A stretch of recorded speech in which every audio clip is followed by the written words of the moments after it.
ఇంక బండి ఎప్పుడు ఇక్కడ సర్వీస్ కి ఇవ్వను. నమస్తే నమస్తే గాయ్స్. బజాజ్ వాళ్ళు ఫోన్ అయితే చేశారు బండి సర్వీస్ అయిపోయిందని. నేనైతే బ్రష్ వెతుకుతున్నాను, నాకైతే బ్రష్ దొరకట్లేదు అసలు.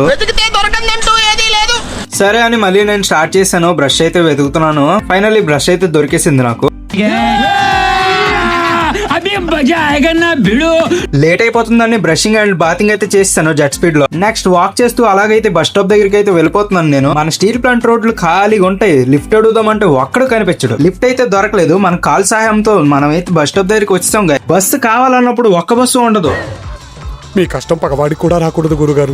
ఇంకా లేట్ అయిపోతుందని ఆటో అయితే ఎక్కేసాం గాయ్. మన బండి చూడండి ఒక మాల్కి అయితే వేస్తారు వీళ్ళు. నెక్స్ట్ బండి తీసుకొని నేనైతే బిర్యానీ తీసుకోవడానికి మన అక్క దగ్గరికి అయితే వచ్చేసాను గాయస్. ఇక్కడైతే నేను ఆల్రెడీ వీడియో చేశాను, కావాలంటే లింక్ పెడతాను కామెంట్ సెక్షన్ లో. ఇంకా వేడివేడిగా ముస్లిం స్టైల్ బిర్యానీ తీసుకొని నేనైతే బయలుదేరిపోయాను గాయస్ మన ఇంటికైతే. అర్రే డ్రింక్ బాటిల్ అయితే తీసుకోలేదు గాయస్. బిర్యానీతో పాటు డ్రింక్ బాటిల్ అయితే ఉండాలి, లేకపోతే ఇన్కంప్లీట్ గా ఉంటది. నేనైతే డ్రింక్ బాటిల్ 2 తీసుకున్నాను. బిర్యానీ చూడడానికి అయితే ఎలాగుంది గాయస్, టేస్టీగా. ఇంకా లేట్ ఎందుకని నేనైతే గప్ప తినడం స్టార్ట్ చేశాను గైస్. నాకైతే చాలా ఇష్టం, మన అక్క దగ్గర ఎప్పుడు తీసుకున్నా చాలా బాగుంటది బిర్యానీ. ఈ రోజు మాత్రం స్పైసీగా అయితే చేస్తారు. నాకు కంట్లో నుంచి నీళ్ళు అయితే కారిపోయి. దరిద్రంగా ఉంటది. తిన్న తర్వాత ఏదో ఒకటి ఉండాలి కదా, అందుకే ఫ్రీ ఫైర్ అయితే నేను ఆడడం స్టార్ట్ చేస్తాను గైస్. చాలా రోజులు అయిందని.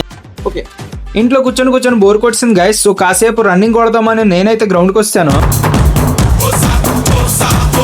అలా రన్నింగ్ కొట్టి నా ఫేస్ అయితే టమాటీ లాగా అయిపోయింది గైస్.